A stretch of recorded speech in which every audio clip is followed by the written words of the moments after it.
La moda. A ver, por un lado, es una industria global gigantesca, una fuerza cultural que está, bueno, está por todas partes. Totalmente. Pero por otro genera unas reacciones viscerales de rechazo, de desprecio, a veces incluso de odio. Sí, sí. Y puede que la palabra odio suene un poco a exageración, pero hoy vamos a ver que no es nada nuevo, la verdad. Hoy vamos a analizar a fondo un capítulo del libro de Valerie Steele, Fashion Theory, que se titula, sin rodeos, ¿Por qué la gente odia la moda? Un título bastante directo. Directísimo. Y la misión de hoy es, pues, intentar entender de dónde viene toda esta mala leche.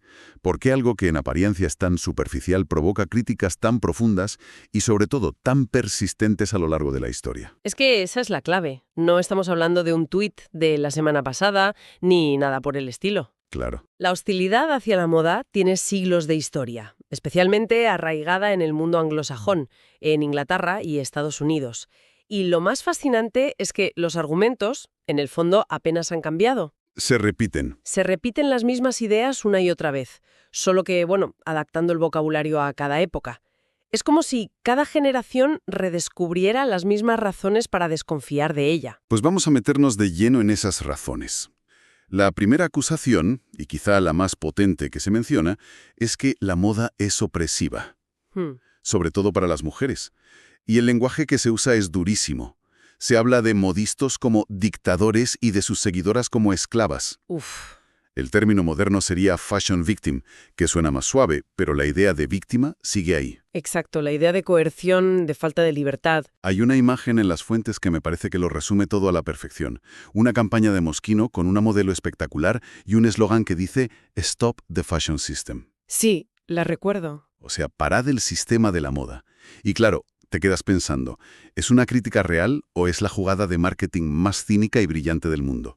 ¿Qué hacemos con esa contradicción? Es que esa contradicción es el corazón del debate. Por un lado, es la moda criticándose a sí misma, lo cual parece subversivo. Ya. Pero por otro, lo hace usando sus propias herramientas, una modelo idealizada, una fotografía perfecta para vender más productos. Esta idea de opresión no es una pose publicitaria, tiene raíces muy profundas en el siglo XIX. Ah, no es de ahora. ¿Qué va? Los reformistas de la vestimenta de esa época no se andaban con chiquitas. Usaban palabras como monstruo, demonio, y describían la moda como una fuerza malévola dedicada a la subyugación y degradación de la mujer. Madre mía. Hay citas que hablan de los gemidos de dolor al azote caprichoso de la moda. Es un lenguaje casi de novela gótica. El texto da un ejemplo muy visual de esto, una exposición del Fashion Institute of Technology de 1992, The Undercover Story. Sí, Por lo visto, mostraba cómo las mujeres a lo largo de la historia habían distorsionado sus cuerpos voluntariamente por la moda. Y el ejemplo que a todos se nos viene a la cabeza es el corsé, claro. el corsé es el gran villano de esta historia, sin duda. Pero espera, ¿es justo comparar un corsé que te podía deformar las costillas y desplazar los órganos internos con, por ejemplo, unos zapatos de tacón hoy en día? Esa es buena pregunta, porque los medios de hoy, como señala la fuente, describen los tacones como instrumentos de tortura que provocan todo tipo de problemas. Obviamente el grado de daño no es el mismo. No, claro. ¿No estaremos exagerando un poco al ponerlos en el mismo saco? Es una distinción importante. El nivel de opresión física es incomparablemente menor. Nadie se va a morir por llevar unos tacones una noche. Evidentemente. Sin embargo, lo que conecta al corsé con el tacón de aguja en esta narrativa crítica es el principio subyacente, la idea de que la moda exige un peaje de sufrimiento físico a las mujeres para alcanzar un ideal de belleza. Ah, vale. El corsé era extremo, pero la idea de que para presumir hay que sufrir sigue absolutamente vigente. La crítica no es tanto al objeto, el corsé, el zapato, como a la estructura cultural que lo promueve. Entendido. O sea, la forma cambia, pero el fondo de la acusación de opresión física perdura. Eso es. Vale, si la primera crítica es que la moda es una cárcel, la segunda parece que es directamente un manicomio. Se la acusa de ser irracional, un fetiche, una especie de religión tiránica. El texto dice que se la ha llegado a describir como una divinidad femenina. Sí.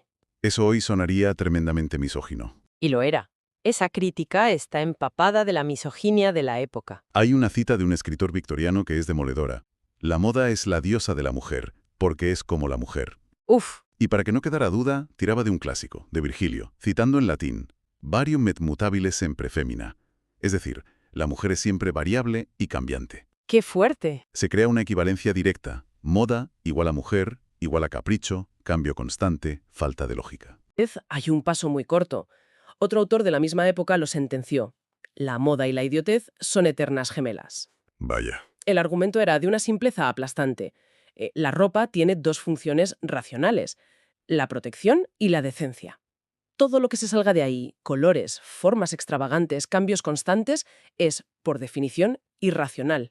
Y como no encontraban una explicación lógica, lo atribuían a una especie de conspiración comercial para obligar a la gente a comprar sin parar.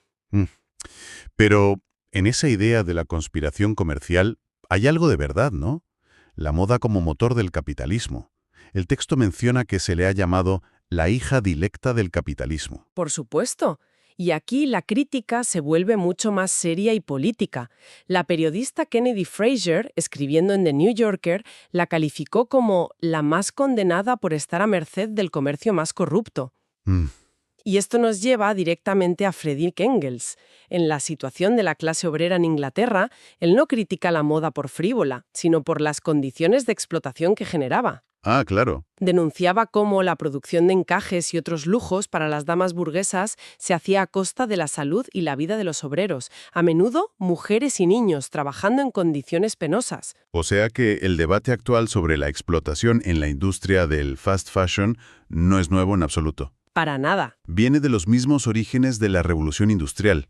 La misma crítica, solo que ahora las fábricas están en Bangladesh en lugar de en Manchester. Exactamente. La geografía ha cambiado, pero la estructura de la crítica es idéntica. El lujo y el capricho de unos pocos se sustentan en el sufrimiento de muchos. Es un argumento económico y moral muy potente que ha perseguido a la industria de la moda desde sus inicios. Ok, tenemos opresión, irracionalidad, explotación capitalista, y ahora le sumamos el pecado. ¿El lote completo? Parece que a la moda se le ha acusado de casi todo. El texto dice que, históricamente, se le ha asociado con la lujuria y la soberbia. Lo curioso es que, al principio, los hombres eran tan o más presumidos que las mujeres. ¿En qué momento se convierte la moda en un problema femenino? El cambio ocurre en torno al siglo XIX, con lo que se ha llamado la gran renuncia masculina. La gran renuncia. Sí, los hombres de la burguesía adoptaron un vestuario oscuro, sobrio y uniforme, el precursor del traje actual, como símbolo de seriedad, trabajo y racionalidad. Dejaron el color, el adorno y la frivolidad a las mujeres.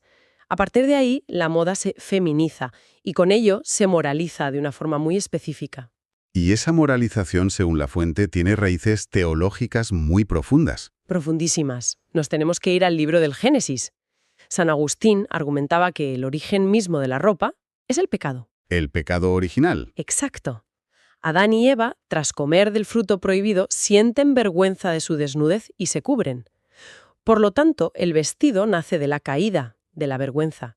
Dejó de ser una simple protección para convertirse en un adorno, y es en ese adorno donde los teólogos vieron el peligro. Claro. El adorno podía incitar a la soberbia, al querer destacar sobre los demás, y a la lujuria, al usarlo para seducir. Y esta idea se repite sin parar. La fuente da varios ejemplos. El profeta Isaías, Tertuliano. Hay una cita de 1874 de una tal Lucy Hopper, que es brutal. ¿Sí? Por el pecado se inventó el vestido, y ahora el vestido incita a pecar. Es un círculo perfecto. Es una lógica implacable. Y esta visión tuvo consecuencias muy concretas. Se estableció un vínculo directo y muy peligroso entre la mujer a la moda y la prostituta. Vaya. Se hablaba de la París licenciosa o la Francia infiel como el origen de todos los males. La idea era que si una mujer decente de, por ejemplo, Boston, adoptaba la moda parisina, no solo estaba importando un vestido, sino también una supuesta moralidad relajada. Como si se contagiara. Casi como si la inmoralidad se contagiara a través de la tela. Es una idea potentísima. Y llegaba al extremo de que los sacerdotes, según el texto, advertían a las esposas de no seguir modas demasiado eróticas, ni siquiera para complacer a sus maridos. Sí, porque se consideraba que incluso dentro del matrimonio, el enfoque en lo carnal a través de la ropa podía desviar el alma de su propósito espiritual. Increíble. La cosa llegó a tal punto que en 1954 el Papa Pío XII tuvo que intervenir. pidiendo a los obispos que tomaran medidas contra la indecencia en el vestir, especialmente preocupado por los efectos espiritualmente perniciosos de la moda de verano. El Papa. Imagínate al Papa en el Vaticano preocupado por el largo de las faldas en la playa. Dejando a un lado la moral y la teología, también hay un bloque de críticas mucho más pragmáticas, las que dicen esto es simplemente una tontería cara y peligrosa, la moda como despilfarro. Exacto, la crítica del sentido común, por así decirlo. El cuáquero William Penn en el siglo XVII ya la llamaba insensatez dispendiosa. Para él, y para muchos puritanos, era moralmente reprobable gastar dinero en adornos superfluos cuando había gente pasando necesidad. Decía que la moda despojaba al pobre para complacer al displicente. Y esa idea encaja perfectamente con la ética del trabajo moderna, la de el tiempo es oro. Totalmente. Suena un poco a los gurús de la productividad de hoy en día, que te dicen que no pierdas ni un segundo eligiendo qué ponerte. Es la misma lógica. El tiempo y el dinero son recursos finitos que deben invertirse en actividades dignas y productivas. El adorno, desde esta perspectiva, es inútil, un lujo que no produce nada tangible. Ya. Y aquí es donde se vuelve a utilizar la indumentaria masculina como vara de medir. El traje de hombre, supuestamente simple, funcional y duradero, se presenta como el ideal racional frente al torbellino caprichoso de la moda femenina. Pero el texto le da una vuelta a eso también. Porque ni la moda masculina es tan inocente ni tan funcional. No, claro. Se mencionan los peligros para la salud que no son exclusivos de las mujeres. Lo de que los pantalones o la ropa interior ajustada pueden afectar a la fertilidad masculina es algo que se oye a menudo. Sí, es conocido. Pero, ¿hombres cayéndose por culpa de zapatos de plataforma? Eso sí que no lo había oído. Sucedió, especialmente en los años 70. Pero más allá de lo anecdótico, la crítica más interesante es la que se le hace al propio traje de negocios, ese supuesto símbolo de racionalidad. Al traje. ¿Sí? Desde la izquierda se le ha tachado de ser un chaleco de fuerza que consolida el sistema de clases, un uniforme que te marca como parte del engranaje capitalista. Es curioso, porque por un lado es un chaleco de fuerza, pero por otro, para muchas mujeres que entraron en el mundo corporativo en los 80, el power suit fue precisamente una herramienta de poder. Desde luego. Una forma de ser tomadas en serio en un mundo de hombres. Exacto. Es una prenda con una dualidad fascinante. Y la periodista Krista Warrington añade otra capa. Dice que en un país como Estados Unidos, que teóricamente rechaza las diferencias de clase, un traje formal puede despertar suspicacia porque borra las diferencias de rango. ¿Ah? No sabes si hablas con el becario o con el CEO, y eso genera una cierta incomodidad social.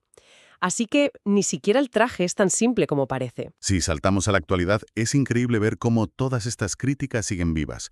Hoy se acusa a la moda de promover el mito de la belleza, de generar ansiedad en quienes no tienen un cuerpo normativo.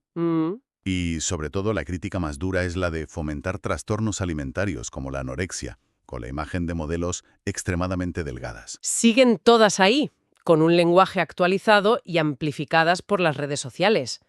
Y justo cuando parece que ya hemos machacado a la moda por todos los flancos posibles, es opresiva, irracional, pecaminosa, derrochadora y peligrosa, el texto de Steele nos lanza una bola curva. ¿Ah, sí? Introduce el pensamiento de la teórica cultural Elizabeth Wilson. Y Wilson le da la vuelta a todo el argumento, ¿no? Por completo. Ella empieza admitiendo la premisa. Dice, sí, claro que la moda es opresiva. Vale. Pero a continuación lanza la pregunta que lo cambia todo. ¿Y si es precisamente ahí, en esa opresión, donde reside parte de su placer? Espera, eso hay que explicarlo bien. El placer está en la opresión. Suena a masoquismo. Suena provocador, desde luego. Lo que Wilson argumenta es que todas las críticas que hemos visto se basan en una ideología utilitarista y naturalista que domina nuestro pensamiento. De acuerdo. Esa ideología dice que la ropa debe ser útil y funcional, y que la estética debe aspirar a una belleza natural. Pero Wilson ataca a esos dos pilares. Primero, dice que la ropa nunca es funcional en primer lugar, no en un sentido puro. Siempre comunica algo, siempre es cultural. Claro. Y su segundo punto es aún más radical. Los seres humanos no son naturales. Vale. Esa frase sí que necesita un poco de desarrollo. ¿Los seres humanos no son naturales? ¿Qué quiere decir exactamente? Quiere decir que no vivimos en un estado de naturaleza. Vivimos inmersos en la cultura, en sistemas de símbolos, en lo artificial. Ya. Y que de hecho a menudo preferimos la artificialidad. El arte, la música, la literatura, nada de eso es natural ni estrictamente útil. Wilson sitúa a la moda en esa misma categoría. Es una forma de expresión cultural. Por eso, juzgarla con criterios de pura funcionalidad o naturalidad es no entenderla. O sea que el problema no es la moda, sino que la estamos juzgando con las herramientas equivocadas. Eso es. Como intentar medir la temperatura con una regla. Esa es la idea. Esa es una analogía perfecta. Según Wilson, la falta de un propósito claro y práctico no es un defecto de la moda, sino su mayor virtud.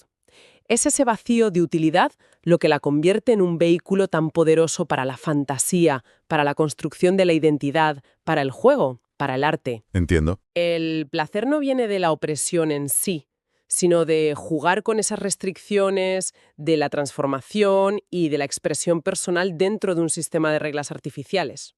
Hemos hecho un viaje bastante intenso. Empezamos con el odio a la moda, basado en acusaciones serísimas que se han repetido durante siglos. Que nos oprime, que es irracional, que nos incita a pecar, que es un despilfarro y un peligro. Ha sido un repaso bastante demoledor. Totalmente. Pero esta idea final de Elizabeth Wilson nos obliga a mirar todo eso desde otro ángulo. Nos sugiere que quizá todas esas críticas, por bien intencionadas que sean, se pierden lo más importante. La idea de que el valor de la moda reside precisamente en su artificialidad, en su capacidad para ser un lienzo para la fantasía. Cambia las reglas del juego. Nos dice que su propósito no es ser útil ni natural, sino algo mucho más complejo y quizá más humano. Y esto nos deja con una pregunta final para darle vueltas. Si aceptamos esta idea de que la moda es un espacio para la artificialidad y la fantasía, ¿hasta qué punto las críticas basadas en la naturalidad o la racionalidad pueden siquiera empezar a comprender su verdadero poder y su atractivo? Buena pregunta. O dicho de otra forma, podría ser que gran parte del rechazo histórico a la moda no sea un rechazo a la ropa en sí, sino un rechazo a esa parte de nosotros mismos, esa parte juguetona, fantasiosa y no productiva que escapa a la lógica y a la pura utilidad.